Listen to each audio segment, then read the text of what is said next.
স্বভাব মানুষের, এটা তো আমরা পাল্টাতে পারবো না।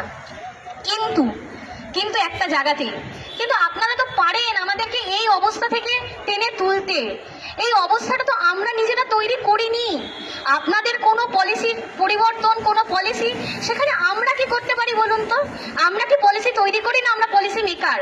আমরা ভোট দেই, আপনাদেরকে আনি এই কারণে যে আপনারা আমাদেরকে প্রতিনিধিত্ব করবেন, আমাদেরকে ভাববেন আমাদের কথা। কিন্তু আমাদের সেই প্রতিনিধিত্ব করার জায়গাতে গিয়ে যদি আপনারা হুটহাট করে এরকম পলিসি বদলে ফেলেন, তাহলে তো খুব মুশকিল। তাহলে আমরা কোথায় যাব? কার কাছে গিয়ে বলবো আমরা? এই যে পাড়া প্রতিবেশীর তির্যক মন্তব্য, বন্ধু বান্ধবদের তির্যক মন্তব্য একটা একটা করে মানুষকে আজ ডিপ্রেশনে ফেলে দিচ্ছে, ফ্রাস্ট্রেশনে ফেলে দিচ্ছে। প্রত্যেকে বেঁচে নেই, এখানে যারা দেখছেন প্রত্যেকটা জিন্দা লাশ হয়ে ঘুরে বেড়াচ্ছে। প্রত্যেকে মরে গেছে, শুধু হাত পা চলছে, নিঃশ্বাস নিচ্ছে। অনেকে বেঁচে আছে মা বাবার কথা ভেবে, অনেকে বেঁচে আছে সন্তানের মুখের দিকে চেয়ে। একটু তো মানবিক হন। আপনারা তো মানবিক সরকার, আপনারা তো বলেন আপনারা মানবিক, কিন্তু মানবিকতা আজ কোথায়? মানবিকতাকে তো আমরা দেখতে পাচ্ছি না। কি দিয়ে দেখবো? টেলিস্কোপ দিয়ে দেখবো? মানবিকতাকে দেখতে পাচ্ছি না। কিন্তু টেলিস্কোপ আনো, একটু মানবিকতাকে দেখবো।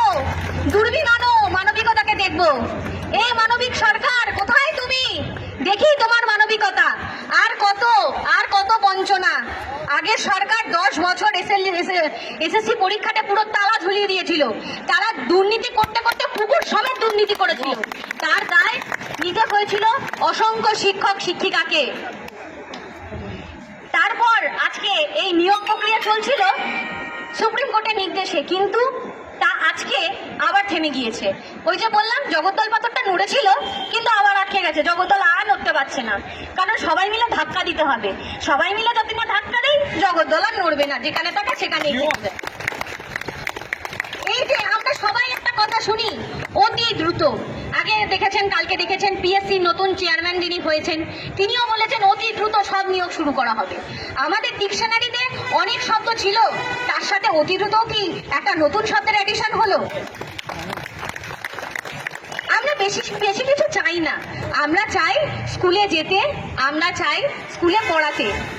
আমাদের বাংলা ছিল একটা সময় শিক্ষার মেইন একটা চারণভূমি বলা চলে।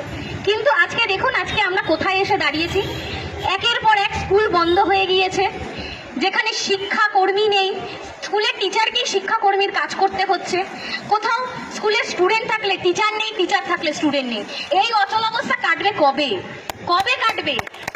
আমরা মরে গেলে পর গয়ায় গিয়ে কি আমাদের পিণ্ডদানের ব্যবস্থা হচ্ছে, যে আমরা মরে যাব তারপর গিয়ে সমস্ত স্কুলগুলো আবার সজাগ হয়ে যাবে, সচল হয়ে যাবে বলে আপনাদের মনে হয় নাকি? এই যে আমাদের যে স্কুলগুলো, বাংলা মিডিয়াম স্কুলগুলো, আমরা সবাই বাংলা মিডিয়ামেরই ক্যান্ডিডেট। এই যে আমরা পড়তাম তখন স্কুলগুলো না স্টুডেন্টে ভরে থাকতো, টিচারদের ভরে থাকতো। কিন্তু এখন দেখুন টিচার স্টুডেন্ট রেশিও কোথাও ঠিক নেই। খোঁজ নিয়ে দেখুন কত শয়ে শয়ে স্কুল বন্ধ হয়ে গিয়েছে। খোঁজ নিয়ে দেখুন কত প্রাইমারি স্কুল বন্ধ হয়ে গিয়েছে। আজকে গজিয়েছে কি? শুধু গজিয়েছে একের পর এক private school, English medium school. দোষ কারণ নয়, দোষ আমাদেরই। যদি আমরা আমাদের ছেলেমেয়েদেরকে বাংলা মিডিয়াম স্কুলে সবাই পড়াই, যদি নেতা মন্ত্রীরা তাদের ছেলেমেয়েদেরকে বাংলা মিডিয়াম স্কুলে পড়ায়, তাহলে আমাদের এই বাংলা মিডিয়াম স্কুল একদিন অন্য জায়গায় পৌঁছাবে। আসুন না আমরা সবাই মিলে সিলেবাস, পরিকাঠামো সবগুলোকে উন্নত পর্যায়ে নিয়ে যাই, যাতে কেউ বাংলা মিডিয়াম বলে কারোর দিকে নাক ছিটকিয়ে তাকাতে না পারে, যেন না বলে এই তুই তো বাংলা মিডিয়াম থেকে পড়ে এসেছিস, তুই আর কি জানিস। আসুন পরিকাঠামো উন্নত করি, আসুন স্কুল বাড়িগুলোকে আবার প্রাণোচ্ছল কতগুলো প্রাণে আমরা ভরে দেই। শিশুরা তো ফুল, ওই ফুলগুলোর জীবনকে নষ্ট করার অধিকার আমাদের কারণ নেই। আজকে এই 15 বছরে শিক্ষার যা হাল হয়েছে, তাতে বাংলাকে পিছিয়ে ফেলে বিহার অনেক আগে এগিয়ে গেছে। তাহলে আমরা কি এখন সবাই সব ছেড়ে বিহারে চলে যাব? যদি দেখেন আপনারা, বিহারে যখন স্কুলের পরীক্ষাগুলো হয়, আমাদের রাজ্য থেকে প্রচুর ছেলেমেয়ে, শয়ে শয়ে ছেলেমেয়ে সেখানে যাচ্ছে, পাটনা স্টেশনে শুয়ে থাকছে। তাকে কেন নিজের রাজ্য ছেড়ে অন্য রাজ্যে শিক্ষকতা করতে যেতে হবে? সে পড়েছে এখানে, জন্মেছে এখানে, খেয়েছে এখানে, এই আলো বাতাস মাটি সব তার। সে কেন এখান থেকে যাবে? কিসের জন্য যাবে? এটা আমাদের মাতৃভূমি, এই বাংলা, এই পশ্চিমবঙ্গ আমাদের মাতৃভূমি। ভারত যেমন আমাদের, ভারত মাতা আমাদের মাতৃভূমি, এই পশ্চিমবঙ্গও আমাদের জন্মভূমি, আমাদের মাতৃভূমি। এই স্কুল শিক্ষা ব্যবস্থাকে সংস্কার করতে হবে, স্কুল শিক্ষাকে বাঁচাতে হবে এবং প্রত্যেকটা শিশুকে শিক্ষার অধিকার থেকে কখনো বঞ্চিত করা চলবে না। এইভাবে যদি শিক্ষার অধিকার থেকে বঞ্চিত করা হয় তাহলে আমরা কি তৈরি করব? শুধুমাত্র তৈরি করব কতগুলো মুটে মজুর। আমি কোনো মুটে মজুর বা কায়িক শ্রমিক যারা, তাদেরকে আমি অসম্মান করছি না, কিন্তু যে এমএ করলো, যে বিএড করলো, যে পড়াশোনা করলো, দিনের পর দিন মাথায় ঘাম পায়ে ফেললো, যার পরিবার শুধুমাত্র তাকে পড়ার সুযোগ করে দিল, কিন্তু তখন কি দেখা গেল? না, বাজারে চাকরি নেই। লোকে তাকে বলে জানা গিয়ে একটা ছোটখাটো কাজে ঢুকে যা, কোনো কাজই বড় নয়, কোনো কাজই ছোট নয়। কিন্তু যে শিক্ষকের স্থান হওয়ার কথা ছিল শিক্ষালয়ে, বিদ্যালয়ে বা কারোর বিশ্ববিদ্যালয়ে বা কারোর কলেজে, তার স্থান কেন আজ রাস্তায়? উত্তর দিতে পারেন? আমরা তো পরিবর্তন চেয়েছিলাম এই কারণেই, যাতে আর কোনো শিক্ষক, যাতে আর কোনো চিকিৎসককে বিচারের দাবিতে রাস্তায় বসতে না হয়। রাস্তায় যদি আমাদের একমাত্র পাথেয় হয় তাহলে এক কাজ করুন, বলে দিন পরিষ্কার যে তোমাদের ডেস্টিনেশন রাস্তা, তাহলে আমরা রাস্তাতেই থেকে যাব, আমরা রাস্তাটাকে আমাদের ঘর বাড়ি বানিয়ে নেব। আপনাদের কাছে আমাদের অভিযোগ কিছু নেই, বিশ্বাস করুন এই কথাগুলো বেরোচ্ছে ভেতরে থাকা জমে থাকা ফ্রাস্ট্রেশন থেকে। অনেকে এমন আছে পরীক্ষা দেওয়ার একটা সুযোগ পর্যন্ত পায়নি, 40-45 বছরের উপর এক একজনের বয়স হয়ে গিয়েছে। বুঝতে পারছেন তাদের অবস্থাটা? যারা আজকাল আমরা বেশি পড়াশোনা শিখেছি তাদেরকে লোকে বলে এত পড়াশোনা শিখে কি হলো, কি করলি, কিছু করতে পারলি? কিচ্ছু করতে পারলি না। এই যে ব্যঙ্গ, এই যে বিদ্রুপ, এগুলো আর কতদিন চলবে, কতদিন আমরা সহ্য করব? তাই ওই যে শিক্ষামন্ত্রী আমাদেরকে বলেছেন অতি দ্রুত নিয়োগ শুরু হবে। আমরা চাই এই নিয়োগটা যেন সত্যি অতি দ্রুত শুরু হয়, আর এই বেকারত্ব থেকে যেন আমাদের সত্যি অতি দ্রুত মুক্তি ঘটে। আজকে এই যে 2016কে নিয়ে বিস্তর গোলযোগ ছিল, প্যানেলটা বাতিল হলো।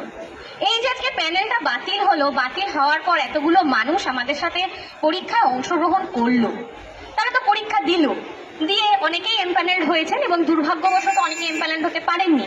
যারা পারেননি সরকারের কাছে আবেদন, সরকার তাদের দিকটা মানবিকতার সহিত ভেবে দেখুক। কিন্তু যারা আজকে এমপ্যানেলড হলো, কিছু সংখ্যক অসাধু লোক শুধুমাত্র নিজেরা পায়নি বলে এখন এই পরীক্ষাটাকে, প্যানেলকে আলাদা করে দাও।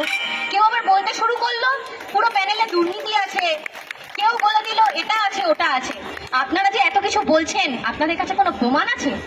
যদি আপনাদের প্রমাণ থেকে থাকে তাহলে সেই প্রমাণটা দিন। আমরা তো কোনো চুরি করিনি, আমাদের সাথে তো চুরির কোনো সংযোগ নেই। অনেকেই জানেন না এসএলএসসি 2025-এর যে ওএমআর, সেই ওএমআর-এর কার্বন কপি আমাদের প্রত্যেককে কিন্তু দেওয়া হয়েছিল এবং প্রত্যেকের কাছে আছে, এবং আমাদের এই ওএমআর 10 বছরের জন্য সংরক্ষণের কথা কিন্তু বলা হয়েছিল। এখনো এসএসসি সার্ভার যদি ঘেটে দেখেন পেয়ে যাবেন আমাদের ওএমআর-এর কার্বন কপি।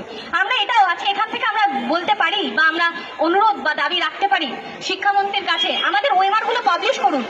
রাত দিন এই যে শুনতে হয় আমাদেরকে আমরা হয়তো দুর্নীতির সাথে কোনোভাবে জড়িত, সেটার এখন বন্ধ হওয়া দরকার। পাবলিশ করুন ওএমআর, আমাদের বুকে দম আছে, আমরা ভয় পাই না, আমরা চুরি করিনি, আমরা চোর নই। আজকে ফ্রেশাররা পরীক্ষা দিয়েছিল 60 নম্বর লিখিত, 10 নম্বর হচ্ছে একাডেমিক, পিজি বা যার যেটা গ্র্যাজুয়েশনে যদি থেকে থাকে 9-10-এর জন্য গ্র্যাজুয়েশন, এছাড়া রয়েছে হচ্ছে এক্সপিরিয়েন্সের 10 নম্বর মার্কস। ফ্রেশাররা যথারীতি যেহেতু তাদের কোনো এক্সপিরিয়েন্স নেই তারা পায়নি, 80-র ভিত্তিতে প্যানেল তৈরি হয়। অনেক মাদার সাবজেক্ট আছে যেখানে কাট অফ 80 যে কাট অফ ছিল সেটা 70-এর কাছে চলে গিয়েছে। স্বাভাবিক, পূর্ণমান যদি 80 হয় কাট অফ বেশি যাওয়াটাই স্বাভাবিক। কিন্তু এই যে দীর্ঘদিন ধরে একটা অংশ যারা সিন্ডিকেট চালিয়ে চলেছে, মানুষের কাছ থেকে শুধুমাত্র টাকা নিয়ে একের পর এক মানুষকে ভুল বুঝিয়ে চলেছে, এই ভুল বুঝানোর শেষ কবে হবে? এই বিষয়ে আপনাদের একটা গল্প বলি। আপনারা অনেকে এখানে আছেন গল্পটা জানেন না, সবাই শুনেছেন যে লুভানা পারভিন বলে না একটা কেস আছে আমাদের।